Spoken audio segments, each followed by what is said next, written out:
జై హో పత్రిజీ. మనం అద్భుత సృష్టిలో డిఎన్ఏ యాక్టివేషన్కి సరికాని శక్తుల గురించి తెలుసుకున్నాం. మరి సాధనా సంకల్పాల గురించి కూడా తెలుసుకున్నాం.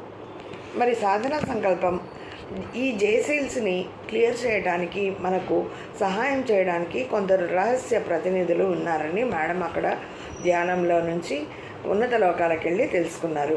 వారిని ఆహ్వానించుకుందాం. మరి 1 ప్రాథమిక సృష్టికర్త మూల చైతన్యం అన్నమాట. 2 మన పూర్ణాత్మల పరంపర. 3 మన గురు పరంపర. 4 lord Shiva, Krishna, Jesus, Muhammad, ఇలా మన ఇష్టమైన దేవతలను మనం ఆహ్వానించుకున్నాం.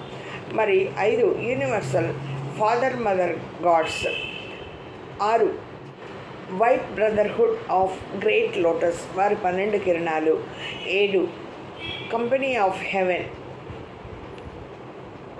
8 మహాత్మలు, మన సూర్యుడు అయిన హీలియస్, వేస్తా, ఫ్యాన్ ఓవర్ లైటింగ్.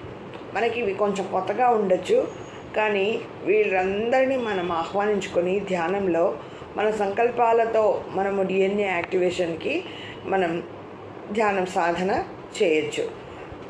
9 గెలాక్టిక్ సభ్యులు. 10 దివ్యత్వపు ప్రేమకాంతి ఆర్కేంజల్స్.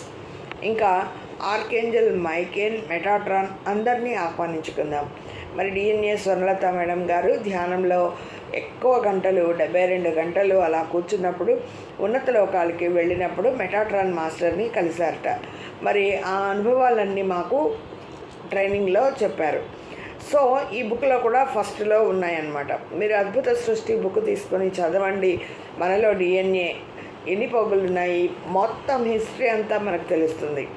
మనకు మామూలుగా అనాటమీ గురించి అంతగా పట్టించుకోము, కానీ ఇవన్నీ చదవటం వల్ల మనలో అంతర్లీనంగా మనం కాంటెంప్లేట్ అయినప్పుడు మనలో ఏం జరుగుతుంది అనేది మనకు తెలుస్తుంది అన్నమాట. సంకల్పం 1 నాలో ఉన్న సరికాని శక్తులను మూలాలతో సహా నా పరమాణు కణస్థితి నుంచి పూర్తిగా తొలగించవలసిందిగా కోరుతున్నాను. మనం ఎలా సంకల్పం పెట్టుకుంటామో అది ఇట్లే అయిపోతుంది అంటారు. మనం అంతకుముందు ఆధ్యాత్మికంగా ఉన్నప్పుడు ఈ మన ఇష్టదైవాలను అలాగనే సంకల్పం పెట్టుకొని నా కుటుంబం బాగుండాలి, నా ఫ్యామిలీ బాగుండాలి, నాకు ఇదైతే అది చేస్తాను, అదైతే ఇది చేస్తాను అనే ఉన్నాం కదా. ఇప్పుడు ధ్యానంలోకి వచ్చిన తర్వాత ధ్యానంలో మనము మన బాడీ గురించి, మనం ఎన్లైటన్మెంట్ గురించి మనం అడుగుదాం. ఈ సంకల్పాలు చేసుకుందాం. ఈ సరికాని శక్తుల తాలూకు కనెక్షన్స్, అగ్రిమెంట్స్, అటాచ్మెంట్స్ ఏమున్నా మూలాలతో సహా తొలగిపోవాలి. ఏమున్నా సరే సరికాని శక్తులన్నీ తొలగిపోవాలి.